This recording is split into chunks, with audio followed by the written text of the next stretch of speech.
This video does not confirm or diagnose any medical condition. Any health-related mentions are purely alleged and discussed in a general commentary context. Y'all, Hollywood is shaking right now, and it's not because of a breakup, a diss track, or a leaked DM. According to Jaguar Wright, the industry has been quietly protecting a circle of A-list men after what she calls a dangerous chain of private decisions tied back to Teyana Taylor. In a chilling live session, Jaguar didn't whisper, she named names. She pointed directly at Iman Shumpert, suggesting he was the first to realize something was seriously wrong. Then she mentioned Drake, Chris Brown, Aaron Pierre, even Kanye West, and shockingly, Leonardo DiCaprio, all allegedly tied together through the same hidden pattern. Jaguar claimed this wasn't about romance. It was about risk, silence, and who gets protected when things go left. She alleged that after certain private situations unfolded, Hollywood went into lockdown mode, lawyers activated, NDAs signed, publicists rewrote narratives, and suddenly, people changed. Behavior shifted. Anxiety spiked. Relationships ended overnight with no explanation. Fans noticed disappearances, delayed projects, emotional breakdowns. But the real story? Jaguar says it never made headlines because it was never meant to. According to her, anyone who looked unstable afterward was quietly discredited, not because they lied, but because truth made them dangerous. This isn't a scandal. It's an industry warning. And Jaguar says what she exposed is just the first crack in a wall that's been hiding something far bigger. Fired her ex-husband. She made him the bad guy. The divorce would have never even been out if he didn't file the motion to use our full and legal names. Then she had to go and she had to get new energy. What was she calling him? Her apple pies? Have you seen my apple pies? Did you see my apple pie? Oh my God, you did a love scene with Leonardo DiCaprio. How was it shooting those scenes with Leo? It was just work. Buckle up.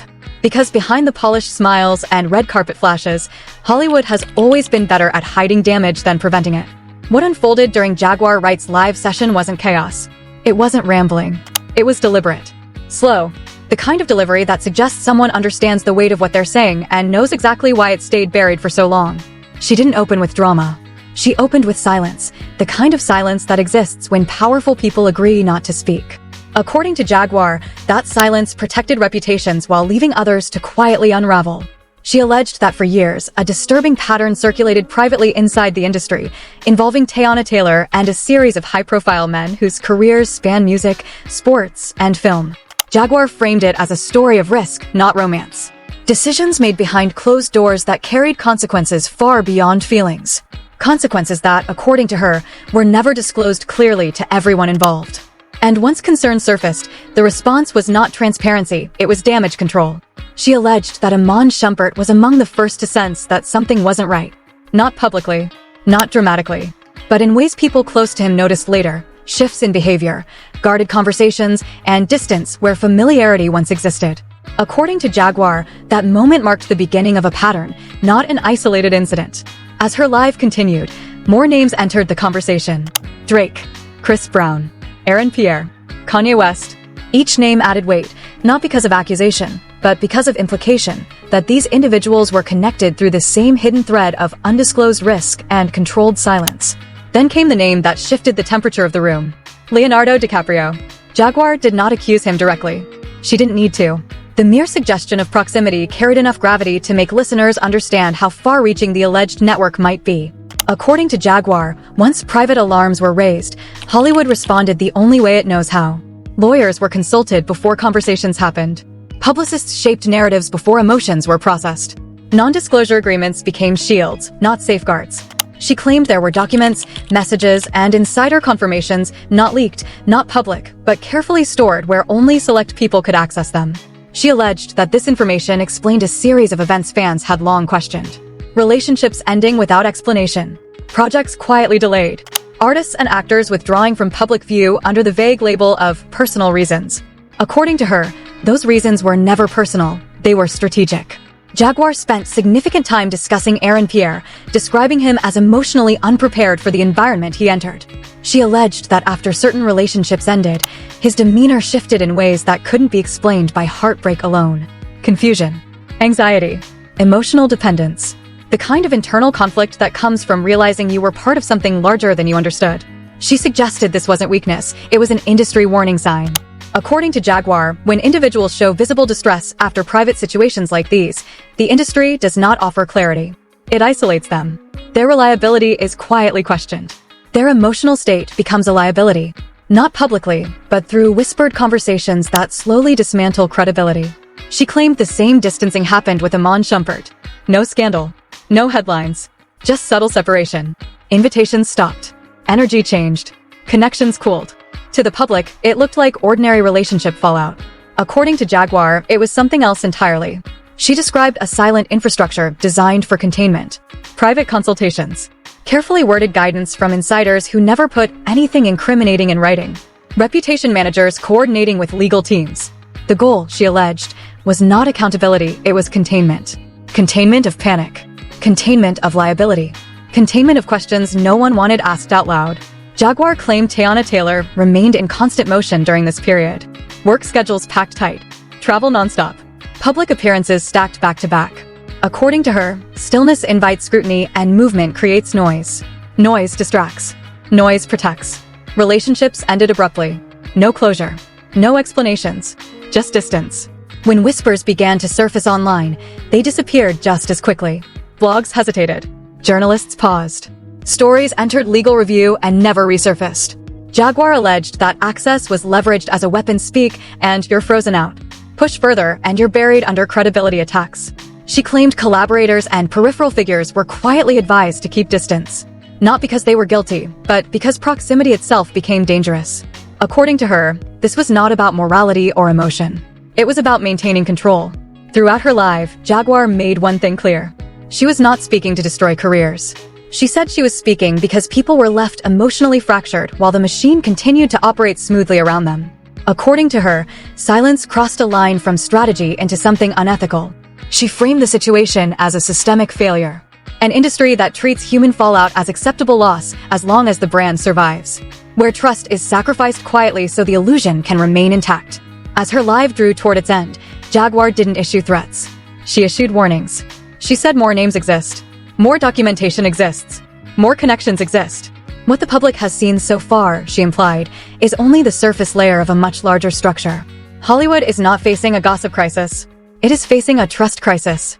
And the most dangerous secrets are not the ones that end careers. They are the ones that follow people home and reshape their lives in silence. What she exposed didn't end when the live stream cut off. Because according to Jaguar Wright, the most unsettling part of this story was never what was said out loud. It was what everyone already knew and chose not to challenge. She described how, once the initial concerns surfaced privately, the industry didn't panic. It coordinated. Phone calls replaced text messages. Meetings happened without calendars. Advice was given verbally, never recorded. According to her, this wasn't about reacting to a scandal. It was about executing a familiar playbook designed for moments when exposure threatens power. She alleged that certain individuals were quietly encouraged to take space, to recalibrate their public presence, to disappear just long enough for narratives to be rewritten. When questions arose, the answers were ready-made: creative burnout, emotional exhaustion, scheduling conflicts. Simple explanations for complicated realities. And the people at the center of it all? They kept moving. Jaguar claimed Teyana Taylor never slowed down during the most sensitive period. Projects overlapped. Appearances stayed polished. The image remained intact. According to Jaguar, movement wasn't ambition, it was strategy. Stillness invites inspection. Momentum overwhelms it. Behind the scenes, she alleged, others were processing something entirely different. She returned to Aaron Pierre, suggesting that what the public interpreted as mood changes or distance was something deeper. Confusion without context. Anxiety without answers. The kind of emotional strain that comes from being told not to ask questions, only to comply. Jaguar claimed that when individuals expressed discomfort, they weren't confronted with truth. They were managed. Their reactions were framed as instability. Their concerns as overreactions. According to her, this framing served a purpose. Once someone is labeled unreliable, their words lose power. She alleged that this quiet discrediting happened repeatedly. Not through public smears, but through subtle professional distancing. Missed calls. Delayed responses. Opportunities that suddenly evaporated. Nothing overt enough to challenge, just enough to isolate. The same pattern, she suggested, echoed around Iman Shumpert. No accusations. No public fallout. Just a slow retreat from spaces where questions might be asked too freely. To fans, it looked like a private life recalibration. Jaguar implied it was something else, a protective perimeter forming. According to her, this perimeter extended beyond relationships. Collaborators were quietly warned. Associates advised to keep conversations light. Anyone with proximity was treated as a variable to be controlled. She alleged that Drake and Chris Brown were names that surfaced not because of public incidents, but because of private overlap. Overlap that, according to Jaguar, was never meant to intersect with transparency. She emphasized that the issue wasn't individual behavior, it was the silence that followed. And then there was Kanye West. Jaguar suggested that when someone already labeled unpredictable crosses into situations like this, the industry response becomes even more aggressive. Not to protect the person, but to protect the structure. According to her, unpredictability threatens controlled narratives, and controlled narratives are the backbone of reputation preservation. She implied that this is why certain voices are amplified while others are muted. Why some breakdowns become public spectacle while others are quietly managed away. It isn't about who's telling the truth, it's about who can be contained. As she continued, Jaguar shifted focus from individuals to infrastructure. She described an unspoken hierarchy of crisis response. First come the legal advisors, then the publicists, then the reputation consultants. Only after narratives are stabilized do emotional considerations enter the conversation, if they enter at all. According to her, non-disclosure agreements are not just legal tools, they are psychological ones. They don't just silence people, they isolate them. Once signed, individuals are left alone with experiences they're not allowed to discuss, even with those closest to them. She claimed this isolation was the most damaging outcome of all. Because when people can't speak, they internalize. And when they internalize, they fracture.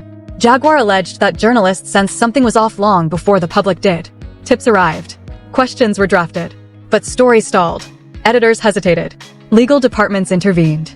According to her, access was quietly leveraged, pushed too hard, and doors closed permanently. Blogs went silent. Investigations dissolved. The internet, which usually thrives on chaos, strangely moved on. She suggested that this was not coincidence, it was influence. As whispers leaked onto social media, fans noticed patterns that didn't quite add up. Sudden breakups without explanation. Projects delayed indefinitely. Public figures vanishing at moments that should have been career peaks. Jaguar claimed these weren't random events, they were symptoms. Symptoms of a system prioritizing continuity over accountability. She made it clear that this wasn't about villainizing one woman or absolving powerful men. It was about exposing how quickly human experiences are minimized when they threaten profitable images. According to her, some individuals were advised to seek private guidance while being told, explicitly or implicitly, to stay quiet. Not because speaking would be wrong, but because speaking would be inconvenient. She framed that silence as coercive. As her live progressed, the tone shifted from revelation to warning. She said that what she revealed barely scratched the surface. That the names discussed were part of a much larger web.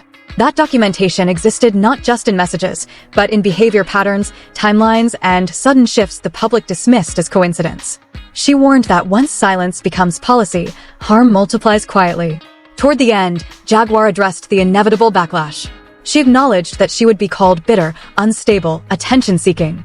She said that label was expected and useful. Because when truth comes from someone already dismissed, it's easier to ignore. But she insisted that ignoring the story wouldn't make it disappear. She said the industry is already feeling the pressure. Not publicly, internally. Trust has cracked. Conversations have changed. People are watching each other more closely now. According to her, once secrecy is named, it loses some of its power. She ended with a statement that felt less like closure and more like an opening. She said that this wasn't about destroying careers. It was about confronting a culture that treats people as expendable once they stop being convenient. A culture where silence is rewarded and honesty is punished. She warned that more details would surface, not because she wanted them to, but because systems built on secrecy eventually fail. Hollywood, she said, is entering a moment it can't fully control. And the most devastating damage won't come from headlines or cancellations.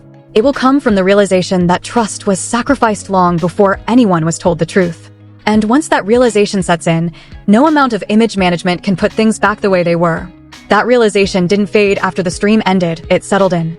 According to Jaguar Wright, once silence cracks, it doesn't shatter loudly. It leaks. Slowly. Through behavior. Through timing. Through the small decisions that suddenly stop making sense. She suggested that what people were witnessing afterward wasn't backlash, it was recalibration. She described how, in the days that followed, conversations across the industry changed tone. Meetings became shorter. Language became more cautious. Familiar alliances felt strained. Not because anyone had been publicly accused, but because everyone understood the implication of being named within a system that survives on deniability. Jaguar implied that the response was immediate but invisible. No statements, no denials, no legal filings meant for headlines. Instead, internal advisories, strategic distancing, a tightening of circles. According to her, this is how power protects itself when exposure threatens structure rather than image. She returned to the idea of proximity, how being near a story like this can be as damaging as being inside it. She alleged that some collaborators quietly stepped away from projects without explanation. Others declined appearances. Invitations went unanswered. It wasn't panic. It was calculation. She framed this moment as a stress test for loyalty. Who stays silent? Who asks questions? Who becomes inconvenient? According to Jaguar, this is where reputations are truly decided, not on stages or screens, but in private rooms where access is currency. She suggested that some individuals chose safety over truth, while others found themselves unexpectedly isolated for hesitating too long. She alluded again to Teyana Taylor, not as a caricature, but as a symbol of how quickly narratives are protected when profitability is involved. She alleged that the image never cracked because the machine around it worked flawlessly. Every public move was precise. Every absence was explained. Every question was redirected. According to her, this wasn't accidental, it was rehearsed. She claimed that those on the periphery felt the consequences most acutely. People without teams powerful enough to insulate them. People who couldn't afford to be misunderstood. When they hesitated, their hesitation was framed as instability. When they withdrew, it was framed as unreliability. She returned to Aaron Pierre, suggesting that what looked like quiet retreat was actually survival. According to her, navigating an environment where you're encouraged not to speak requires constant self-editing. Every word becomes a risk assessment. Every silence becomes strategic. She described this as psychological erosion, not dramatic collapse, but slow depletion. Confidence replaced by caution. Curiosity replaced by compliance. Jaguar argued that this is how systems maintain control without force. You don't silence people directly. You make speaking cost more than staying quiet. She suggested that Iman Shumpert and others experienced variations of the same pressure. No confrontations. No ultimatums. Just an understanding that proximity to certain questions could narrow future options. According to her, most people don't need to be threatened, they only need to see what happens to those who aren't careful. She widened the lens to include the media ecosystem. She alleged that reporters sensed the story's gravity, but recognized the professional risk. Sources went cold. Editors demanded multiple confirmations that could never be put on record. Legal departments raised concerns not about accuracy, but exposure. She described how stories die quietly, not from lack of truth, but from lack of permission. According to Jaguar, the public often assumes silence means nothing happened. She argued the opposite. Silence, she said, usually means too much happened behind closed doors. As social media churned through surface-level drama, she claimed the deeper narrative remained untouched. Fans argued timelines, speculated motives, debated personalities, all while the core issue stayed out of frame because it was never meant to be seen. She framed this misdirection as intentional. Give people something smaller to fight about, and they won't notice what's being protected. She alleged that Drake, Chris Brown, and Kanye West became part of the conversation not through public incidents, but through shared silence. According to her, when multiple powerful figures avoid the same topic, it's rarely coincidence. She was careful not to assign guilt. Instead, she emphasized responsibility of systems that prioritize continuity over clarity. She spoke about agreements designed to protect brands that end up isolating people, about advice that sounds supportive but ultimately discourages truth, about how quickly concern turns into management when profit is at stake. Jaguar argued that this is why trust erodes quietly, not because people are lied to directly, but because they're never told enough to protect themselves emotionally. She suggested that the industry underestimated one thing: memory. Fans remember disappearances. Audiences remember inconsistencies. Patterns linger longer than press cycles. According to her, once people start connecting dots, containment becomes harder. Not impossible, but fragile. She warned that the next phase wouldn't be explosive. It would be cumulative. Small confirmations, subtle shifts, unscripted moments that don't align with official narratives. She framed this as inevitability rather than threat. Systems built on silence eventually contradict themselves. As she moved toward closing, Jaguar acknowledged the personal cost of speaking. She said she expected backlash, character attacks, questions about motive. She welcomed them. According to her, discrediting the messenger is easier than dismantling the message. But she insisted that the story didn't belong to her. It belonged to the people left confused, the people quietly sidelined, the people asked to move on without understanding why.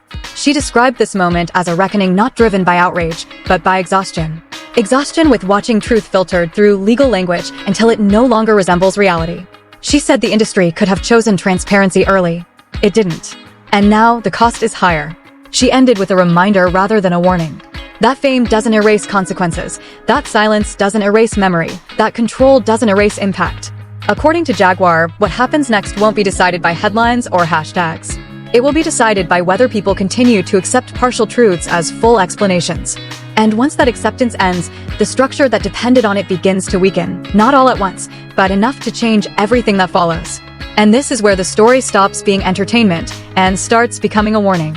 Because what you've just heard isn't about fame, or messy relationships, or who betrayed who behind closed doors. It's about what happens when trust is treated like a disposable asset, and silence is rewarded more than truth. It's about how easily people can be managed, redirected, and emotionally discarded when protecting an image becomes more important than protecting human beings. A faceless system did exactly what it was designed to do. It absorbed the shock. It redirected attention. It isolated the damage. And it moved forward like nothing ever happened.